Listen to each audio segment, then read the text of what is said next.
যে আপনি দেখেন লন্ডন ভাষায় একটা ভয়েস শোনা গেছে, ভারপ্রাপ্ত চেয়ারম্যান বিএনপির বলেছিলেন যে ফেব্রুয়ারিতে নির্বাচন হলে ভালো হয়, মাও সেটা বলেছে, এই কথাটাই বলেছে। ডক্টর মোহাম্মদ ইউনূসের কোনো কথা আমরা শুনিনি। যখন পরে আপনার স্টেটমেন্টটা প্রকাশ করা হলো, 1 ঘন্টা 20 মিনিট কথা বলে মোটামুটি 5 মিনিটের এবং স্টেটমেন্টটা পড়লেন যিনি, ওইটাই বলতেছি, যার পদত্যাগ বিএনপি দাবি করেছে। হ্যাঁ, জাতীয় নিরাপত্তা পরিষদের উপদেষ্টা তিনি বললেন, বিএনপি যার পদত্যাগ দাবি করেছে, হ্যাঁ পদত্যাগ দাবি করছে, তাকে ডক্টর মোহাম্মদ ইউনূস প্রত্যেকবার আপনার একবার ইউনূস সাথে দেখা করতে গেছে বিএনপি, ওই সেক্রেটারি রাখছে মন্ত্রী, এলজিআরডি মন্ত্রীকে রাখছে, তারও পদত্যাগ চাইছে তো, অর্থাৎ খোঁচা মারা, কিন্তু তার জায়গার থেকে সরে না। এই জন্য বলছি, আমি তাকে বলছি যে সবচেয়ে নীরব, আপনি দেখেন নীরব একদম, সারা পৃথিবীতে তার দেশ এই 54,000 বর্গ মাইল থাকলো কি থাকলো না, এ নিয়ে তার মাথা ব্যথা আছে আমার কাছে মনে হয় না। এখন বিএনপি ধরেন ওই ডিসেম্বর যখন লন্ডন বৈঠক হয় তখনও যে পরিস্থিতি বিএনপির জন্য আছে, এখন সময় ক্ষেপণ হয়েছে, পরিস্থিতি আরও বিএনপির অনুকূলের বাইরে চলে যাচ্ছে। সুতরাং আপনি যেটা বললেন যে এর পরে ফেব্রুয়ারির পরে আর ছাড় দেওয়া যাবে না, ছাড় দিলেই নেক্সট ইয়ারে চলে যাবে, এরপরে অনিশ্চিত, হ্যাঁ 27 এইভাবে চলতে থাকবে, অর্থাৎ নির্বাচন হবে না। খেয়াল করে দেখেন, একদিকে নেগোসিয়েশন হচ্ছে, ইলেকশনের টোপ দিয়েছে।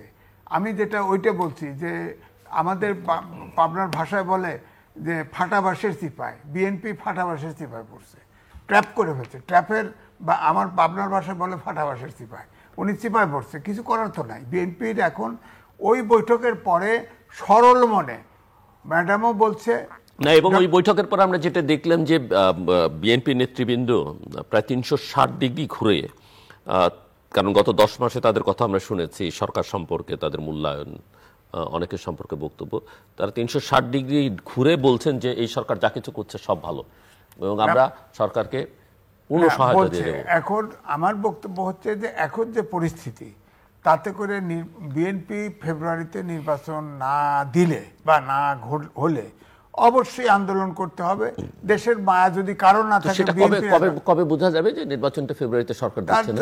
কমপক্ষে 3 মাস আগে শিডিউল দিতে হবে, সেপ্টেম্বরে ক্লিয়ার হয়ে যাবে। এবং তারপরে আমার মনে হয় সেপ্টেম্বরের আগে ডিলিমিটেশন, ভোটার তালিকা প্রকাশ, এগুলো তো হবে, আচরণবিধি প্রণয়ন, এগুলো তো বোঝা যাবে ইলেকশন কমিশন এটা করতেছে কিনা।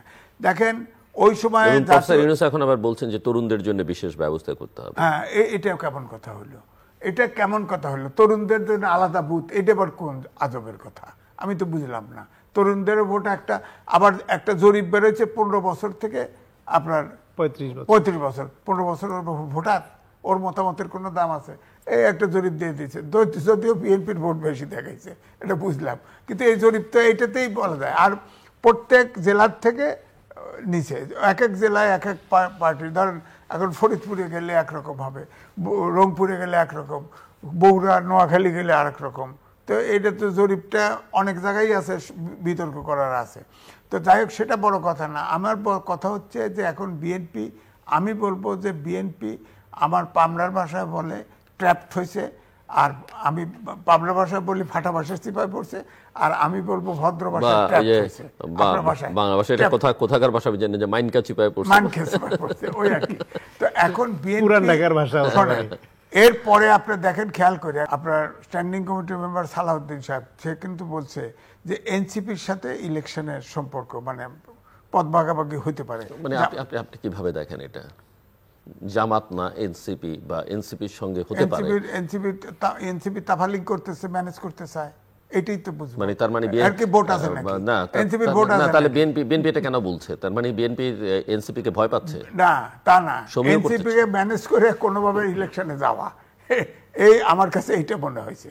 কিন্তু জামাত, ধরেন জামাতকে বলছে, জামাতকে নিবে না বলছে, কিন্তু আমার কাছে মনে হয় এনসিপি কে যেহেতু ছাড় দিতে চায়, জামাতের সাথে বহুদিন ছাড় দিয়ে চলছে, তাহলে বাংলাদেশে যদি সবাইকে ছাড় দিতে হয়, এবং অ্যাডজাস্ট করতে হয়, তাহলে বাংলাদেশে বিরোধী দলকে, আর বিরোধী দল ছাড়া গণতন্ত্র কোথায় আছে? গণতন্ত্র হবে বিরোধী দল কিভাবে? থাকবে, ধরেন তার জামাতকে ধরেন কিছু দিল, না, দিলে তো সেই গৃহপালিত বিরোধী দল, আওয়ামী ফর্মুলায় জাতীয় পার্টি, ওই হাসিনার মতো বিরোধী দল, গৃহপালিত বিরোধী এই দেশে দল তো তাহলে আর গণতন্ত্র হবে না, না, গণতন্ত্রের গণতন্ত্র ভবিষ্যৎ হবে না। তো গণতন্ত্র অন্ধকার। হবে কোথায়? ধরেন আপনি চিন্তা করেন যে বেগম খালেদা জিয়া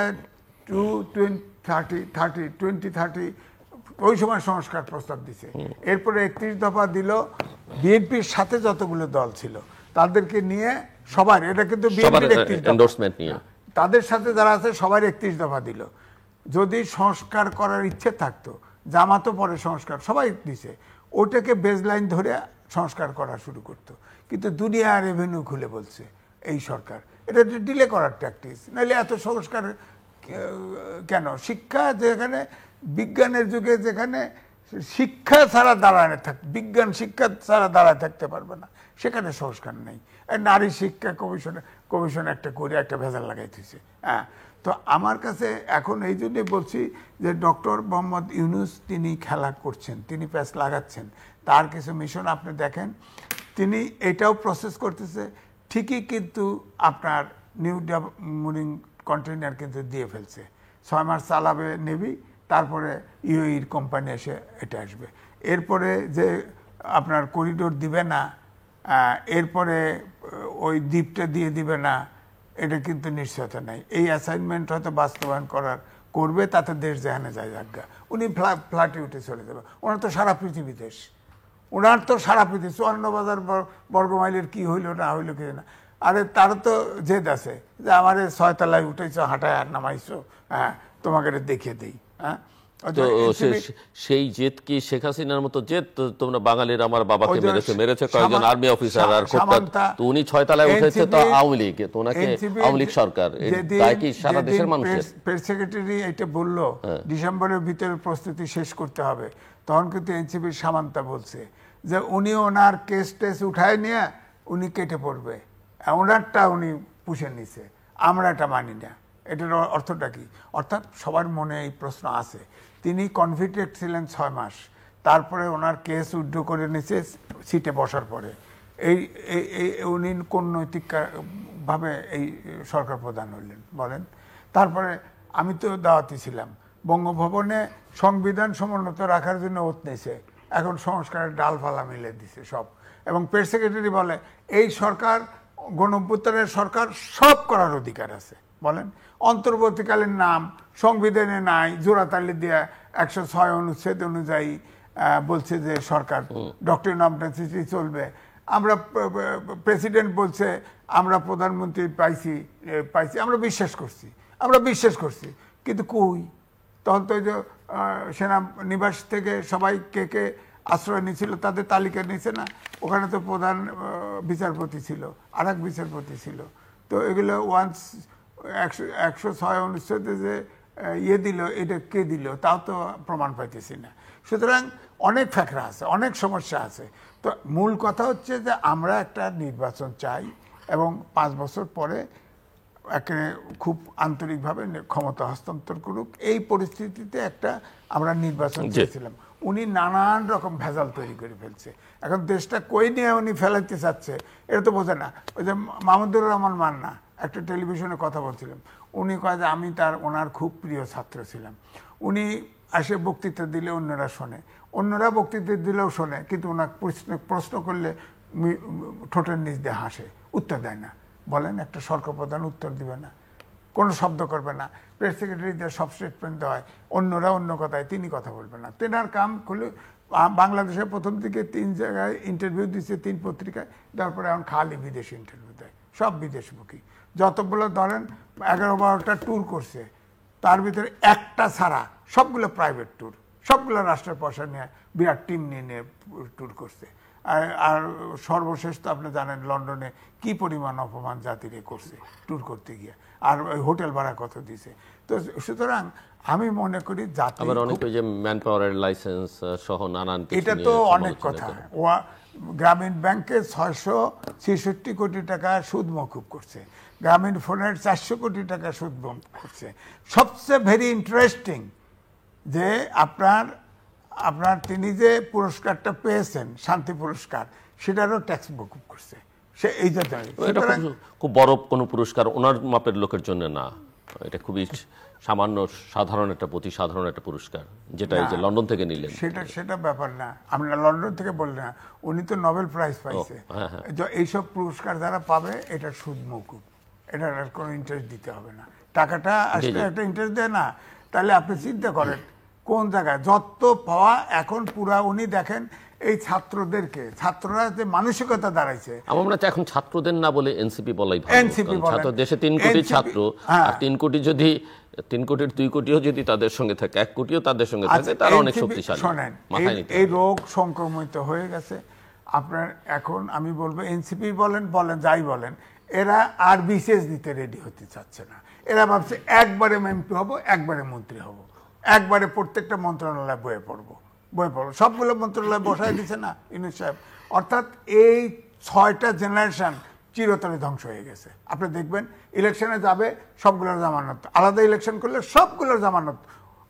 শেখ হাসিনার সময় 3টা আমিডামি নির্বাচনে 3টা কিংস পার্টি করছে না, একটারও জামানত থাকে নাই। তারা তো বড় বড় নেতা ছিল, এদেরও একটারও জামানত থাকবে না। পুরা 6টা ব্যাচ 8 থেকে শুরু করে মাস্টার পর্যন্ত এই পুরোটা ফ্রাস্ট্রেটেড হবে, সার্টিফিকেট যা পাইছে তা নিয়ে ঘুরবে, পড়াশোনা নাই। এখন দেখেন ডক্টর মোহাম্মদ ইউনূস একজন শিক্ষক মানুষ, একদিনও বলে নাই যে তোমরা লেখাপড়াও করো, ঠিক আছে এটাও করো। প্রেস সেক্রেটারি বলছে এটা মব জাস্টিস না, এটা প্রেশার গ্রুপ, বলেন প্রেশার গ্রুপ হিসেবে রাখছে। তো এই জন্যই বলছি যে দেশটা এলোমেলো হয়ে গেছে। আজিজ ভাই আবার ডক্টর মোহাম্মদ ইউনূসের প্রতি অনেক রাগ ক্ষোভের কথা বললেন, তো আমার অতটা মনে হয় না। কেন উনি যে ঠোঁটের নিচে হাসেন ওটা কিন্তু দেখে ফেলেছে, মানে লুকাতে পারে না। ফলে কারসাজি করুক আর যাই করুক, বাংলাদেশে এটা এই মুহূর্তে লুকানো খুব সহজ নয়। ফলে উনি চাইলেই যে যা কিছু করে ফেলবেন আর বাংলাদেশের মানুষ এটা সহজভাবে গ্রহণ করবে, এটা ভাববার কোনো কারণ নাই। আমার মনে হয় আমাদের নানা রকমের আশঙ্কা আছে, এটাও যেমন সত্য, কিন্তু আমার মন বলে ইলেকশন ফেব্রুয়ারিতে উনি শেষ পর্যন্ত দিতে বাধ্য হবেন কয়েকটা কারণে। একটা হচ্ছে বিএনপি এবং তাদের সমমনাদের এবং দেশবাসীর চাওয়া। আচ্ছা, আমি আপনাকে জাস্ট একটা, মানে এই প্রশ্নটা একেবারে হাইপোথেটিক্যাল। আপনি আপনার কথা বলছিলেন যে সেপ্টেম্বরে উনি 3 মাসের কথা বলেছেন, 3 মাস আগে ঠিক করতে, ধরো ফেব্রুয়ারিতে ইলেকশন করতে হলে, এটা ফেব্রুয়ারি মানে কি মধ্য ফেব্রুয়ারির আগে করতে হবে। তো মধ্য ফেব্রুয়ারি করতে হলে আমরা যদি একটু পেছনে যাই, জানুয়ারি, ডিসেম্বর, নভেম্বর, অক্টোবর, ধরা যাক ওই 3 মাসের হিসাব সময় তো আছে। 3 মাস আগেই তো স্ক্যাজুয়াল ঘোষণা করতে হবে, করলেন না শেষ পর্যন্ত। এবং অক্টোবর নভেম্বরে গিয়ে যদি বিএনপি আন্দোলন সংগ্রাম শুরু করে, সরকারেও তো কিছু শক্তি আছে, একেবারে নাই, এবং তার রাজনৈতিক শক্তিও আছে, এবং জামাত, এনসিপি, ইসলামী আন্দোলন অন্তত পথে অ্যাজিটেশন তৈরি করবার জন্য তারা একেবারে ফেলনা নয়। সেই জায়গায় গিয়ে ধরেন আন্দোলন যদি আপনার কথা যদি সফলও করতে হয়, 1-2 মাসে বিএনপি যে সেটা সফল করতে পারবে এটা কি মনে করেন? বিএনপি অক্টোবর নভেম্বর পর্যন্ত অপেক্ষা করবে না। কোন পর্যন্ত অপেক্ষা করবে? আমার মনে হয় সেপ্টেম্বর নাগাদই বিএনপি সহ সমমনার দলগুলো সরকারের কাছে একটা রোডম্যাপ স্পষ্ট, নির্বাচন কবে হবে, তফসিল ঘোষণা কবে হবে। অনেক ক্ষেত্রে যে অনেক ক্ষেত্রে মনে হয় যে বিএনপির সমমনা দলগুলো কিন্তু এক ধরনের কাউকে তো বোঝাই যায় তারাও কিন্তু একটা টোপের মধ্যে পড়েছে। না, কেউ পড়েছে, এবং তারা তো এনসিপি মনেই করে ক্ষমতাসীন দল, তারাই ক্ষমতায় যাবে। তো তারা যদি টোপ দেয় যে আপনারা আসেন আমাদের সঙ্গে, আপনাদেরকে আমরা এই ভাগ দিব। কেউ পড়েছে না, ভাগ দেওয়ার টোপে পড়েছে তা না, কেউ এরকম হয়েছে যে তার আসন যেখানে, সেখানে বিএনপির স্ট্রং ক্যান্ডিডেট আছে, তাকে নমিনেশন না দিলেও বিদ্রোহী ক্যান্ডিডেট হলে জিতে আসা কঠিন হবে। সেই ক্ষেত্রে তারা নিশ্চয়তা চায় যে কোনো উপায়ে তাকে এমপি বানিয়ে আনতে হবে, এরকম পজিশন কারো বেলায় আছে। ফলে তারা একটু এটা নিয়ে একটু নানান রকমের চাপে আছে। কিন্তু আমি যে কারণে বলছিলাম যে এক হলো বিএনপি সমমনাদের চাপ, এটা কিভাবে ওভারকাম করবে সেটা অবশ্যই একটা ক্যালকুলেশনের বিষয়। দিয়ে হচ্ছে ডক্টর ইউনূসরা যে যা কিছুই ভাবুক, আমার মনে হয় উনি অর্থনীতি বোঝেন, এবং অর্থনীতি বোঝেন বলেই বাংলাদেশের অর্থনীতি কোথায় যাচ্ছে এবং এই সরকারের পক্ষে এটা কতদিন টেনে নেওয়া সম্ভব, বিনিয়োগ না হলে, চাকরির বাজার না বাড়লে, দারিদ্র্য কমলে, সেই হিসাবটা ওনার থাকার কথা। মানুষ খুবলে খাবে, এদের কিন্তু একটা বিষয় আরেকটা জিনিস হচ্ছে উনি সামাজিক ব্যবসায়ী, তো উনি সমাজও বোঝেন যে এই সমাজ নির্বাচনের জন্য মুক্তি আছে। এগুলো মিস্টার আজিজ বলবেন, আমি বলবেন না, কিন্তু ক্ষমতার একটা মোহ বা গন্ধ কিন্তু না, বহু মানুষকে শেষ করে দেয়, বহু মানুষকে শেষ করে দেয় না। আমরা যদি হিস্ট্রি দিকে তাকাই তাহলে দেখতে পারবো যে নোবেল লরিয়েট যতজনই পৃথিবীতে ক্ষমতায় গিয়েছেন, রাষ্ট্র ক্ষমতা পরিচালনার দায়িত্ব পেয়েছেন, যে কোনো ভাবেই হোক না কেন, তাদের সাফল্য কিন্তু একেবারেই নেই, কারো ক্ষেত্রেই। মানে আমি জানি না প্রফেসর ইউনূস হয়তো তার ব্যতিক্রম হতে পারেন বা হবেন না। ডক্টর মোহাম্মদ ইউনূসের সাফল্য, মানে উনি যে পাওয়ার গ্রিডি, এইটা তো 2006 সালে প্রমাণিত হয়েছে যে উনি রাষ্ট্রীয় আনুকূল্য নিয়ে একটা কিংস পার্টি গঠন করে রাষ্ট্র ক্ষমতায় যাওয়ার জন্য একটা প্লট 2006 সালে তৈরি করেছিলেন।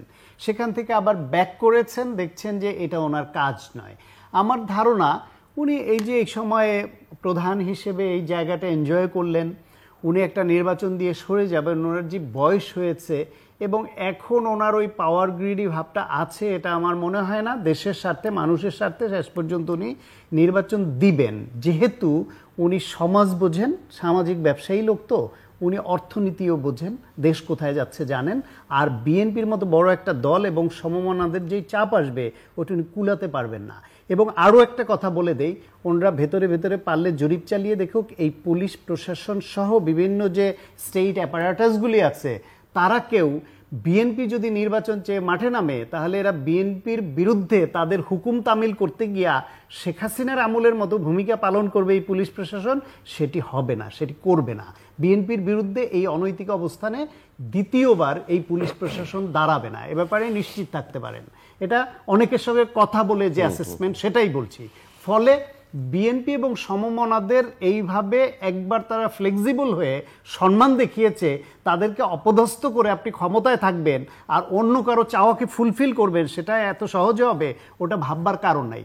আরও একটা আশঙ্কার কথা বলি, যখন বিএনপি মাঠে নামবে, যদি মাঠে নামতে বাধ্য করে, তাহলে তার মধ্যে ছদ্মবেশী ফ্যাসিবাদের পক্ষের যারা এখন ঘাপটি মেরে আছে, তারা ঢুকে পড়ে এই যে যারা এই যে অন্যান্য যারা নির্বাচন চায় না বা এটা করতে বাধ্য করবে, তাদেরকেও ক্ষতিগ্রস্ত এমনভাবে করবে, তখন বিএনপির উপর বদনাম দিতে পারবেন, কিন্তু কেউ কারো পিঠ সাফল্য আসবে না।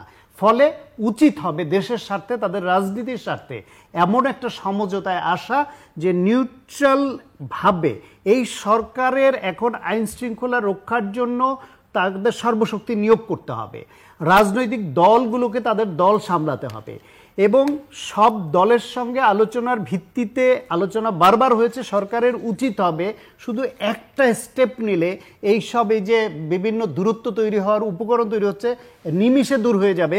শুধু সরকারের তরফ থেকে বলুক, আমরা বলেছি মধ্য ফেব্রুয়ারির মধ্যে নির্বাচন, ফেব্রুয়ারির ফার্স্ট উইকে এত তারিখে নির্বাচন, তার এতদিন আগে তফসিল ঘোষণা হবে এবং তার এতদিন আগে সংস্কারের যে কার্যক্রম বেসিক যেটা, এটা শেষ করতে হবে। আপনারা সবাই যে যার দল গুছান, নির্বাচনের প্রস্তুতি নেন এবং সংস্কারের জন্য আমাদের সহযোগিতা করেন। এইরকম একটা ঘোষণা সরকারের পক্ষ থেকে আসলে কোনো কনফিউশন থাকে না। ফলে আজকের বাংলাদেশে এই গণঅভ্যুত্থান পরবর্তী শক্তির মধ্যে যে অনৈক্য, ফ্যাসিবাদকে আবার যে আশা জায়গা নিয়ে যে পদক্ষেপগুলি নিচ্ছে, এই সমস্ত কিছুর দায় এই সরকারের, কারণ তারা ওই রকম স্পষ্ট অবস্থান নিচ্ছে না, তাদের অস্পষ্ট অবস্থান। এমনকি এই ফ্যাসিবাদ বিরোধী রাজনৈতিক দলগুলোর মধ্যে ছোট ছোট জিনিস নিয়ে যে অনৈক্য তৈরি হচ্ছে, সেখানে সরকার প্রধান হিসেবে ডক্টর ইউনূসের বা তার সরকারের যে একটা অভিভাবক সুলভ আচরণ বা ভূমিকা দরকার ছিল, সেটাও আমরা দেখি না। ওই যে বলেন ঠোঁটের নিচে মিটি হাসেন, এই হাসি দিয়ে এনজয় করে যে ওরা করুক, এটা তারা কিভাবে এই সুবিধাটা নিতে পারে, কিন্তু সেটাও আমরা বুঝি, সেটাও এই দেশের মানুষ বোঝে। ফলে কোনো চালাকি কাজে লাগবে না। এদেশের মানুষ রক্ত দিতে জানে। বিএনপি 16 বছর রক্ত দিয়েছে, আজকে সেই বিএনপিকে আপনি আবার যা খুশি তাই করবেন, তারা ঘরে বসে থাকবে, এটা ভাববার কারণ। কিন্তু এটাও তো সত্যি যে 16 বছর রক্ত দিয়ে সবচেয়ে বেশি ত্যাগ স্বীকার করা, এমনকি জুলাই আগস্টের আন্দোলনেও যে অন্য সকল রাজনৈতিক দল নেতাকর্মীরা যতজন জীবন দিয়েছে, বিএনপির তার চেয়ে বেশি দিয়েছে, কিন্তু নেতৃত্বের কৃতিত্বটা বিএনপি দাবি করতে পারেনি। এইটা সত্য। বাংলাদেশের রাজনৈতিক কাঠামো, বাংলা সংক্ষেপে শেষ করে দেই, বাংলাদেশের রাজনৈতিক কাঠামোতে অনেকে বিএনপির প্রতি ওভার এক্সপেকটেশনটা করে, সেটা করা উচিত না। কারণ বিএনপি জামায়াত ইসলামের মতো কোনো ধর্মভিত্তিক দল না। যে ওই একজনে বলছিল কালকে যে একটা টাকি মাছ, আপনি নিশ্চয়ই ছোটবেলায় গ্রামে দেখেছেন, আমি দেখেছি, পুকুর একটা টাকি মাছ আসলে তার সঙ্গে সঙ্গে ছোট ছোট পোনা অনেক এক জায়গায় হয়, তখন মনে হয় যে আরে কত পোনা, কিন্তু টাকি মাছ যেখানে যায় তার ছানা পোনা ওইখানেই সব যায়। ওই অন্য দল তাদের যা নেতা, যা কর্মী, যা সমর্থক ছানাপোনার মতো একসঙ্গে ঘুরে ফিরে সব থাকে বলে আওয়াজটা চোখে লাগে। কিন্তু বিএনপি ওই রকম টাকি মাছ মার্কা দলও না, আবার বিএনপি বামপন্থীদের মতো এরকম ক্যাডার ভিত্তিক দলও না। বিএনপি একটা মধ্যপন্থা অবলম্বনকারী পাওয়ার পলিটিক্স করা বুর্জোয়া রাজনৈতিক দল। তার যে ক্যারেক্টার, তার মধ্যে খারাপ ভালো এটা সব থাকবে। নেতৃত্বের উচিত হচ্ছে কন্ট্রোল করা, তারা কন্ট্রোল করছে, সেই মেসেজ দিচ্ছে, বহিষ্কার করছে, শাস্তিমূলক ব্যবস্থা নিচ্ছে, এবং বিএনপির শীর্ষ নেতৃত্ব এই ব্যাপারে কঠোর এবং দৃঢ়। মিস্টার আজিজ, আপনি শুনছিলেন এবং আপনি বলবেন এটাই ফাইনাল রাউন্ড, হাতে খুব বেশি সময় নেই। আমি সঙ্গে একটু যদি আপনি প্রসঙ্গগুলো টেনেছিলেন, খানিকটা অ্যাড্রেসও করেছেন। জুলাই সনদ বা জাতীয় সনদের ভবিষ্যৎ কি দেখেন, কনসেনসাসের ভবিষ্যৎ কি? এটা খুব কঠিন। ধরেন জাতীয় সনদ যদি বলেন, জুলাই সনদ যদি বলেন, সেখানে 52 সালে একমাত্র এই ভূখণ্ডের জাতি জীবন দিয়েছে, ওটাকে বাদ দিতে হবে না। দেশ সৃষ্টি হয়েছে 71-এ, এটাকে বাদ দিতে হবে না।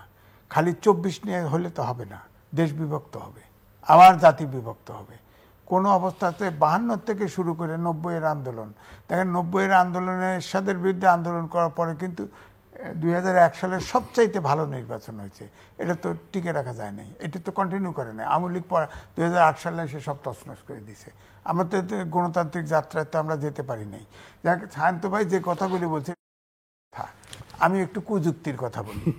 উনি বলছেন যে চালাকি চলবে না, চালাকি চলবে। আমি বলছি এখানেই চালাকি চলবে, কারণ আমি তো কোনো কথা বলি নাই, সুতরাং আমি দায়বদ্ধ নাই। আমি তো কোনো কথা বলে ধরা খাই নাই। আমাকে আপনি আন্দোলন করবেন যে কোনোটাই পারবেন না, আমি অর্থনীতিবিদ। এই সরকারের ভিতরে তো আমি এটার নাম দিয়েছি আন্তর্জাতিক সরকার। এর বেশি সংখ্যক তো বিদেশি নাগরিক, প্লেনে ছেড়ে চলে যাবে। আপনার দেশ নিয়ে আপনি থাকেন, আপনি তো পালাতে পারবেন না, উনি তো পালাবেন না, আমি তো পালাবো না, ওনারা চলে যাবে, ওনাদের যার যার দেশে চলে যাবে, সমস্যা কি? সুতরাং ওনাদের কাছে উনিরা যে চোখে দেখে, যে মানসিকতা দিয়ে দেখে, আমরা কিন্তু সেটা দেখি না। আমরা খাস বাংলাদেশি, মাটি কামড়ায় পড়ে আছি। তারা কিন্তু ডুয়েল সিটিজেনশিপ, মনে রাখেন। মূল উপদেষ্টাদের ভিতরে আছে এবং যে কমিশনগুলো করছে এর ভিতরেও আছে, এবং টোটাল 17 জন আছে, জেনে রাখেন, 17 জন আছে, এই প্রবাসী সহ। হ্যাঁ, এবং সুতরাং ওনাদের স্টেক, আমি বললাম ডক্টর মোহাম্মদ ইউনূস তিনি নিজে একজন আন্তর্জাতিক ব্যক্তি। তিনির কোনো দেশ নাই, উনি আন্তর্জাতিক, সারা পৃথিবীতে তাতে 54,000 বর্গ মাইল পৃথিবীর ভিতরে তার থাকলো না, তার কি আসে যায়? আপনি যেভাবে দেখতেছেন পারবে না, পারলো না, 54,000 বর্গ মাইলে পারলো না, সারা পৃথিবীতে চলে যাবে। উনিও তো বিদেশি নাগরিক, উনি গেল, তাতে সমস্যা কি?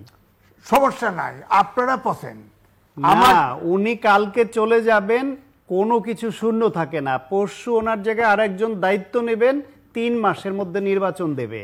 বাংলাদেশে নজির আছে, সুতরাং কারোর জন্য কিছু ঠেকে থাকে এইটা ভাবার কোনো কারণ নাই ওনাদের। এটা যে বলতেছেন আপনি, যে এত সরল মনে বলতেছেন যে আরেকজন কনফিডেন্স থেকে বলছি, না আরেকজন দায়িত্ব নিয়ে দিয়ে দিবে ইলেকশন, যদি আমি কনফিডেন্স থেকে বলছি, কারণ যেই আন্দোলনের মুখে আজিজ ভাই, যেই আন্দোলনের মুখে বাধ্য হয়ে ওনারা উড়াল দিতে বাধ্য হবেন, সেই আন্দোলনকারীদের কারণেই নতুন সরকার আসলে 3 মাসে নির্বাচনের অঙ্গীকার নিয়েই বসবে। এবং যে কোনো সরকার, না আমি জাস্ট বলি, জাস্ট ওনার কথার যদি ধরেন যে যারাই আসুক না, একটা পরিবর্তিত দেশ তো আর শূন্য থাকবে না, এসে যদি বলে একদম স্ট্রেইট যে 3 মাস পরে বা 70 দিন পরে বা 120 দিন পরে এই তারিখে নির্বাচন, সবকিছু আবার শেষ হয়ে যাবে, তারিখ যদি বলে দিতে পারে, তারিখ যিনি ধরেন, আপনি দেখবেন তখন আমার ধারণা যে তখন আইন শৃঙ্খলা রক্ষাকারী বাহিনী, প্রশাসন সবাই সহযোগিতা করবে। এখন সক্রিয় হয়ে যাবে।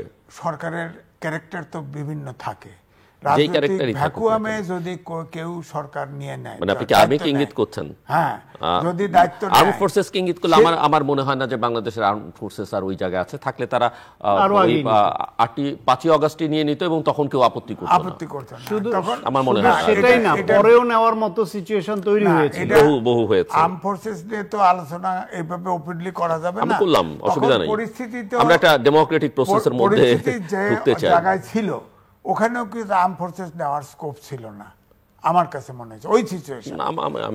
বাংলাদেশে আমার মনে হয় না। ইন্টারাপ্ট করি, বাট সময় 5 আছে। আগস্টের পরে বাংলাদেশে সেনাবাহিনীর ওই মনোভাব নাই, এবং তারা যদি করেও, তারা যে 600-এর উপরে মানুষকে আশ্রয় দিয়ে আবার ভাগার সুযোগ দিয়েছে, তাদের কিছু কিছু ভূমিকা বিতর্কিত হয়েছে, তাদের সহযোগিতার But কারণে ওটারও একটা logic আছে যে লজিক একটা আছে প্রাণ বাঁচানোর জন্য। প্রাণ বাঁচানো, দেশের না না, ওই পরিস্থিতি লজিক খারাপ। মানলাম জিল্লুর ভাই, কিন্তু পরে তাদের এই যে আইন শৃঙ্খলা রক্ষাকারী বাহিনীর হাতে দিতে পারে। এখানে আরেকটা প্রশ্ন আছে, ওখানে শুনতে মনে হয় যে 600 650 সবাই বোধহয় পলিটিক্যাল বেনিফিট, ওর অধিকাংশ হচ্ছে পুলিশের কনস্টেবল, অধিক পুলিশের লোক সিংহভাগ। ছিল, আমলা ছিল, বিচারপতি ছিল, ছিল, কিন্তু কথা কিন্তু হচ্ছে এক ওদেরকে দুজন পালিয়ে যাওয়ার সুযোগ না দিয়ে আইন শৃঙ্খলা রক্ষাকারী ঠিক বাহিনীর আছে, হাতে দিত। কিন্তু কিন্তু এই রাগটা কমেছে কি দিয়ে? তারা এই দেশকে শৃঙ্খলার মধ্যে রাখতে সহযোগিতা করেছে, এবং তারা ক্ষমতা নেবার ন্যূনতম আকাঙ্ক্ষাও তাদের আচরণে দেখা দেয়নি। ফলে সেনাবাহিনী আরেকটা এখানে আমি বলি, just a minute, 5ই আগস্টের আগে রাওয়া ক্লাবে মিটিং হয়, বাড়িধারা ডিওএসএস এ ফ্যামিলি সহ মিছিল হয়, মিস্টার আজিজ, প্রেসার তো ছিল আর মিস্টার আজিজ, জাস্ট আমি আবার ওই কারণে এটা একটা একাডেমিক আর্গুমেন্ট যে ধরেন যারা আশ্রয় ছিল তাদেরকে সবাইকে আইনের হাতে দিয়ে দেওয়ার, তো একটা নিরপরাধ মানুষও তো একটা পরিস্থিতি খারাপ দেখে এক জায়গায় গিয়ে আশ্রয় নিতে পারে, তো তাদের সবাইকে পুলিশের হাতে সবাইকে না, প্রমাণিত ছাড়া দিতে পারবেন 10 জন, কেন? 20 জন, 50 জন, তাও তো দেয়নি। কেউ কত গেছে, তাও দেয়নি, হাতে গোনা 2-3 জন। না, ওখান থেকে বলছে যে কিন্তু ওই রাগটাও আমাদের কমেছে কেন? যে তারা দেশের পক্ষে, মানুষের পক্ষে আবার অবস্থান সংখ্যাটা নিয়েছে। কিন্তু তারাই জানিয়েছে, হ্যাঁ, সেটাও মাথায় দেশের রাখতে হবে, পক্ষে, তারা না বললেও মানুষের পক্ষে পারত। অবস্থান নিয়েছে। না, কিন্তু কিন্তু- যদি আবার ক্ষমতা গ্রহণের মতো মানসিকতা প্রকাশ করত, তাহলে 5 আগস্ট পরবর্তী এই জনতা আর্মিকেও ছাড়তো না। না, আমি বলি যে ওই সময় সিচুয়েশনটা কেন পক্ষে ছিল না।